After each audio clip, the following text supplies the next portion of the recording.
ज़कात वाजिब होने की 10 शराइत हैं। अगर इनमें से कोई एक शर्त भी ना पाई गई तो ज़कात लाजिम नहीं होगी। बंदे का मुसलमान होना, उसका अक्लमंद होना, उस बंदे का बालिग होना, उस बंदे का आज़ाद होना, जितना शरीयत ने निसाब मुकर्रर किया है बंदे का उतनी मिकदार का मालिक होना, उस मिकदार का बंदे के कब्ज़े के अंदर मौजूद होना, उस निसाब की मिकदार का कर्ज से अलहदा होना और उस निसाब की मिकदार का हाजत असलिया से फारिग होना, माले नामी का होना और 1 साल का पूरा गुजरना। ये 10 शराइत हैं। अगर इनमें से कोई एक भी ना पाई गई तो फिर उस सूरत में ज़कात लाजिम नहीं होगी। सवाल यह है कि कितनी किस्म के माल ऐसे हैं कि जिनके ऊपर ज़कात लाजिम है। जानवरों के ऊपर ज़कात लाजिम है। यहाँ पर हमारा मकसद जानवरों के मसाइल को डिस्कस करना नहीं है। दूसरा ये है कि सामान तिजारत, इंसान कोई भी सामान इसलिए ख़रीदता है कि उसको बाद में बेचेगा, यानी बेचने के लिए अगर कोई इंसान सामान खरीदता है तो उसके ऊपर ज़कात होगी। इसके अलावा सोने के ऊपर है, चांदी के ऊपर है, प्राइस बॉन्ड के ऊपर है और जो मौजूदा करेंसी है, कोई भी करेंसी हो सकती है, पाकिस्तानी भी करेंसी इसमें शामिल है, डॉलर भी शामिल है। तो ये वो 3 किस्म के माल हैं जिनके ऊपर ज़कात फ़र्ज़ है। सवाल ये है, हमारे पास बहुत सारे मसाइल इस चीज़ के ऊपर इस हवाले से वो आते रहते हैं। किसी के पास सोना मौजूद है, किसी के पास चांदी मौजूद है, या बाज़ अफराद ये कह रहे होते हैं कि फ़ीमेल इस्लामी बहन ऐसी है उनके पास 1 तोले सोना मौजूद है, 1 तोला, 2 तोला सोना मौजूद है, 3 तोला सोना मौजूद है। आसान तरीन अंदाज में ये समझ लें, ये जो मैंने ज़कात की 10 शराइत बयान की हैं, अगर किसी बंदे के पास या किसी औरत के पास सोना मौजूद है, सिर्फ सोना मौजूद है, अब उस बंदे के पास ना तो पैसे मौजूद है, ना उस बंदे के पास चांदी मौजूद है, ना उस बंदे के पास प्राइस बाउंड मौजूद है, ना उस बंदे के पास कोई और चीज़ इस तरह की मौजूद है जो इसलिए ख़रीदी है कि उसको इसने बेच देना है, सिर्फ सोना मौजूद है। उस वक्त ज़कात के वाजिब होने के लिए, फ़र्ज़ होने के लिए जो चीज़ लाजिम है वो ये है कि 7.5 तोले सोना उस मर्द या औरत के पास होना चाहिए। अगर सोना मौजूद है, हमारे पास इस तरह के बहुत सारे मसाइल आते हैं कि वो अफराद पूछे थे कोई इस्लामी बहन उनके पास 1 तोला सोना मौजूद है, 2 तोला मौजूद है, 5 तोला मौजूद है, यानी अगर 7.5 तोले सोना मौजूद नहीं है तो क्या उस पर फिर भी ज़कात लाजिम होगी? मुअज़्ज़ज़ सामीन, इस हवाले से अर्ज़ ये है, अगर उस औरत के पास उस सोने के अलावा चांदी मौजूद है, चाहे वो चांदी की एक अंगूठी मौजूद है, चांदी मौजूद है या पैसे मौजूद है, पैसे तो आमतौर पर औरत के पास मौजूद होते ही हैं, चांदी मौजूद है सोने के साथ, या पैसे मौजूद हैं, या प्राइस बॉन्ड मौजूद है, या ऐसा सामान मौजूद है जिसको उसने इसलिए ख़रीदा कि मैंने इसको बेचना है, इन 4 चीज़ों में से कोई एक चीज़ या एक से ज़्यादा चीज़ें अगर सोने के साथ औरत के पास मौजूद है तो उस सूरत में औरत के ऊपर ज़कात लाजिम हो जाएगी। सिर्फ सोना हो तो ज़कात का जो निसाब है कि किस सूरत में ज़कात लाजिम होगी वो ये है कि 7.5 तोले सोना होना चाहिए।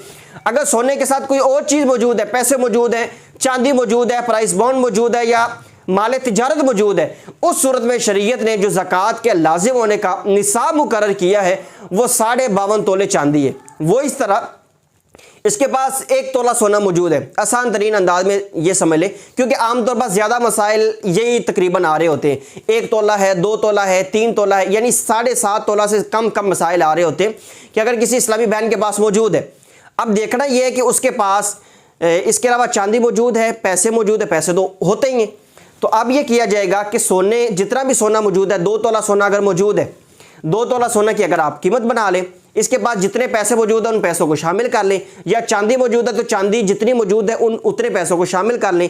तो मिसाल के तौर पर 2 तोला सोना बनता है 4.5 लाख रुपए का। अब इसके पास 10,000 रुपये मौजूद है या इवन के 1,000 रुपये मौजूद है, तो अगर 1,000 रुपये मौजूद है तो 4.5 लाख और 1,000 ये होगा 4,51,000।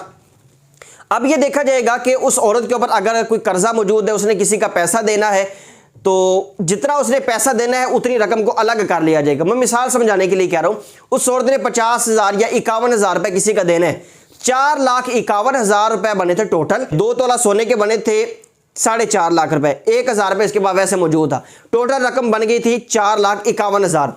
अगर इस औरत ने 51,000 रुपये किसी बंदे का कर्जा देने, 51,000 रुपये को साइड पे कर देंगे, अब बाकी बचा 4 लाख रुपए। 4 लाख रुपए में देखा जाएगा कि क्या इन पैसों से 52.5 तोले चांदी खरीदी जा सकती है? यकीनन खरीदी जा सकती है। तो अब चूंकि इन पैसों से खरीदी जा सकती है, लिहाजा हुक्म यह है कि इस औरत के ऊपर ज़कात ये लाजिम है। ये आसान तरीन अंदाज है मसाइल को समझने का। इसी तरह अगर किसी बंदे की दुकान है, वो गोली टाफियों का काम करता है या कोई भी काम करता है, कोई भी कारोबार करता है, उसके पास जितना स्टॉक मौजूद है, दुकान के अंदर मौजूद है, पीछे गोदाम के अंदर मौजूद है, जितना भी टोटल माल मौजूद है, उन माल की उन चीज़ों की कीमत बनाए। एक बंदे का टोटल माल बनता है 20 लाख रुपए का, वो हिसाब लगाता है कि यार मेरी दुकान में और मेरे गोदाम में जो मेरे पास माल मौजूद है, इसकी टोटल जो रकम बनती है ना, एक एक चीज़ का हिसाब करना पड़ेगा, तो ये 20 लाख रुपए बनती है। अब ये बंदा कहता है कि यार मैंने 15 लाख रुपए तो कंपनियों का देना है, इसका भी करते हैं। फिर ये कहता है कि यार मैंने 10 लाख रुपए तो बंदों से भी लेने हैं। अब इसकी दुकान और इसके गोदाम में जो माल है वो है 20 लाख रुपए का। 10 लाख रुपए इसने अपने ग्राहकों से, दुकानदारों से लेना है जो इससे सामान लेते हैं, टोटल हो गया 30 लाख रुपए। अब इसने 15 लाख रुपए कंपनियों का देना है, तो 15 लाख को तो साइड पे कर देना, बाकी रह गए 15 लाख। इस 15 लाख के ऊपर ज़कात लाजिम हो जाएगी। ये आसान तरीन तरीका है ताजिर इस्लामी भाइयों के लिए कि वो अपने बिजनेस के अंदर ज़कात को किस तरह अदा करेंगे। जितना ज़्यादा हो सकता है हर चीज़ का हिसाब करें। अगर बहुत ज़्यादा माल है कि हिसाब नहीं हो सकता, तो ज़्यादा से ज़्यादा माल का अंदाज़ा लगाने की कोशिश करें, ताकि शरीयत के इस मसले में, इस हुक्म में, इस फ़र्ज़ को अदा करने में किसी किस्म की कोई कोताही ना हो जाए। इस्लामी बहनों के हवाले से मसाइल आ रहे होते हैं जी कि वो ज़ेवरात जो इस्लामी बहनें पहनती हैं, तो क्या पहनने के ज़ेवरात के ऊपर भी ज़कात है? जी हाँ, पहनने के ज़ेवरात के ऊपर भी ज़कात है। जो इस्लामी बहनें ज़ेवरात पहनती हैं उनके ऊपर ज़कात है। इसी तरह मर्द हजरात जो है ना, वो अंगूठियाँ पहनते हैं, चांदी की एक से ज़ायद अंगूठियाँ आमतौर पर होती हैं, तो एक वक्त में तो ज़ाहिर एक ही पहनेगा ना, तो जितनी अंगूठियाँ मौजूद हैं उन सब की कीमत बनाई जाएगी, उसके ऊपर भी ज़कात है। तो जो भी जेवर है, चाहे वो रखा हुआ है, इसी तरह बाद घरों में ऐसा होता है कि वो बेटियों के लिए जेवर पहले से तैयार करके रखते हैं, तो बेटियों को ज़हर अभी दिया नहीं है ना, नहीं दिया, तो ये जो जेवर माँ बाप के पास बेटी के लिए मौजूद है, इस जेवर के ऊपर भी ज़कात है। अगरचे जहन ये है कि हमने 5 साल पर बेटी को दे देना है, तो 5 साल जितना अरसा ये जेवर इनके कब्जे में मौजूद रहेगा, इनके पास मौजूद रहेगा, इनके ऊपर ज़कात फ़र्ज़ है। ये माँ बाप उस माल की ज़कात देंगे, शरीयत के इस हुक्म से उतनी देर तक जान नहीं छोड़ सकती। इसी तरह जहेज़ के लिए जो सामान तैयार किया जाता है, जहेज़ के लिए जो सामान होता है ना, इसमें जो सोना चांदी होता है, ये अगर माँ बाप के पास मौजूद है तो उस सूरत में माँ बाप के ऊपर इस सोना चांदी की ज़कात फ़र्ज़ है। और अगर वैसे मौजूद है, कोई चादर मौजूद है, कोई पेटी वगैरह मौजूद है, कोई चारपाई बनवा के रखी हुई है, तो ज़ाहिर है उस चारपाई की कीमत की या उस पेटी की, उस बिस्तर की, उस बर्तन के सेट की, उसकी ज़ाहिर है वो ज़कात नहीं होगी। इसी तरह जो इस सामान इंसान इस्तेमाल करता है, एक इंसान है उसके पास एक गाड़ी मौजूद है 2 करोड़ की, उसको इस्तेमाल करता है तो उसके ऊपर ज़कात, गाड़ी की ज़कात नहीं है। एक बंदा है उसके पास मोटरसाइकिल मौजूद है, उसकी ज़कात नहीं है। एक बंदा है वो अच्छा मोबाइल यूज़ करता है, उसकी ज़कात नहीं है। जो चीज़ भी इंसान इस्तेमाल करता है उसकी ज़कात इंसान के ऊपर नहीं होती। इसी तरह वो अफराद जिनके कारखाने हैं, बाकायदा फैक्ट्रियाँ हैं, या वो कोई भी कारोबार करते हैं जिसके लिए उन्हें मशीनरी का इस्तेमाल करना पड़ता है।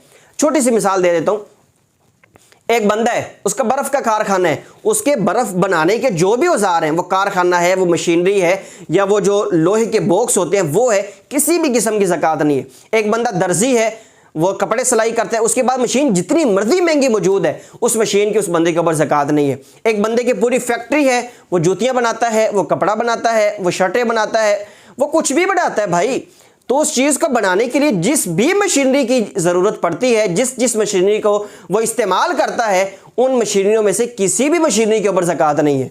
इसी तरह एक बंदा, मिसाल दे रहा हूँ, एक बंदा बैग बनाता है, तो उस बैग बनाने वाली उसके बाद मशीन तो होगी ना सिलाई करने के लिए, उस मशीन की ज़कात नहीं है। खुलासा ये है, इंसान कोई भी कारोबार करता है, कोई भी बिजनेस करता है, उस काम को करने के लिए जिस भी औजार की उसको ज़रूरत पड़ती है, एक बंदा इलेक्ट्रिशियन का काम करता है तो जो जो उसके कामकाज के आलात हैं उनकी ज़कात नहीं है।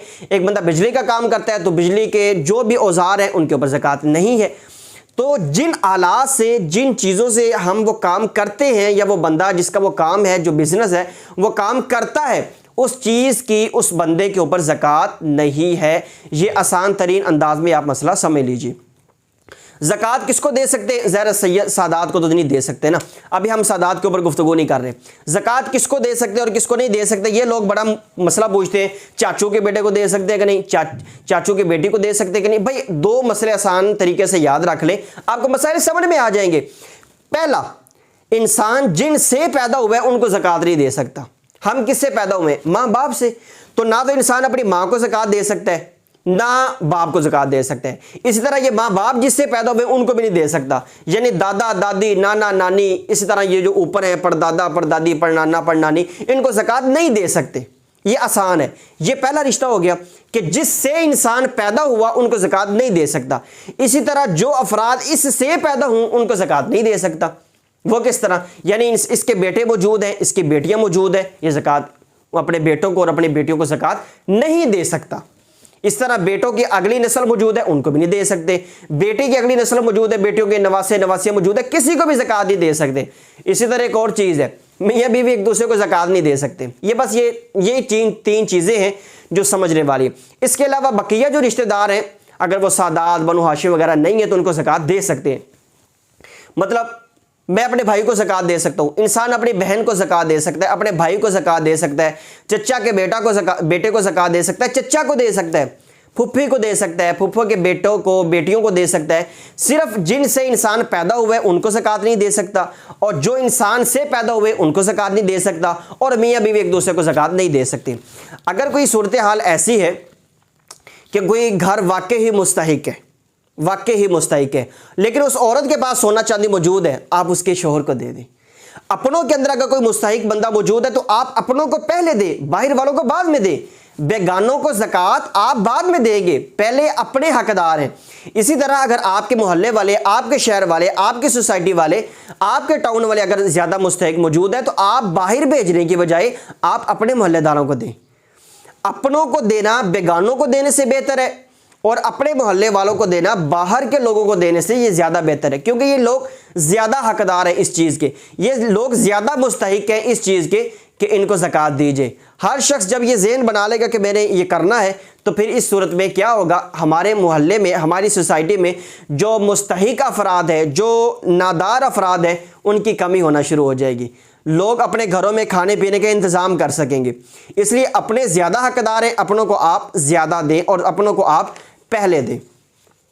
अब एक सवाल ये, अगर किसी बंदे के पास, किसी मर्द के पास या किसी औरत के पास सोना चांदी मौजूद पूरा नहीं है, यानी उसके पास पूरा 7.5 तोले सोना मौजूद नहीं है, तो इस हवाले से मैंने अर्ज़ कर दिया है, सोने के अलावा अगर कोई और चीज़ मौजूद है, चांदी मौजूद है, पैसे मौजूद हैं, प्राइस बॉन्ड मौजूद है, माल तिजारत मौजूद है, तो फिर इन सब चीज़ों को इकट्ठा करके कर्ज़े को साइड पे करके देखा जाएगा ये जितनी रकम बनती है, क्या इस रकम से 52.5 तोले चांदी खरीदी जा सकती है। अगर तो खरीदी जा सकती है तो ज़कात फ़र्ज़ है, और अगर खरीदी नहीं जा सकती है तो ज़कात फ़र्ज़ नहीं है। कि अगर सिर्फ सोना मौजूद है तो 7.5 तोले होना ज़रूरी है। बकिया अगर सिर्फ सोना नहीं है, बकिया 4 चीज़ों में से कोई एक चीज़ भी मौजूद है, तो फिर उस सूरत में उस बंदे के ऊपर यह लाजिम है कि बकिया चीज़ों को भी निसाब को शामिल करके सोने के साथ मिलाए, टोटल की सब चीज़ों की एक कीमत बनाए, फिर देखे कि ज़कात लाजिम होती है या नहीं। ये इख्तिसार के साथ हमने आपके सामने कुछ मसाइल रखे हैं। बकिया चीज़ों को हम अगली वीडियो में डिस्कस करते हैं। तब तक अपना बहुत सारा ख्याल रखिए, दुआ में याद रखिए। अस्सलामु अलैकुम रहमतुल्लाहि व बरकातुहू।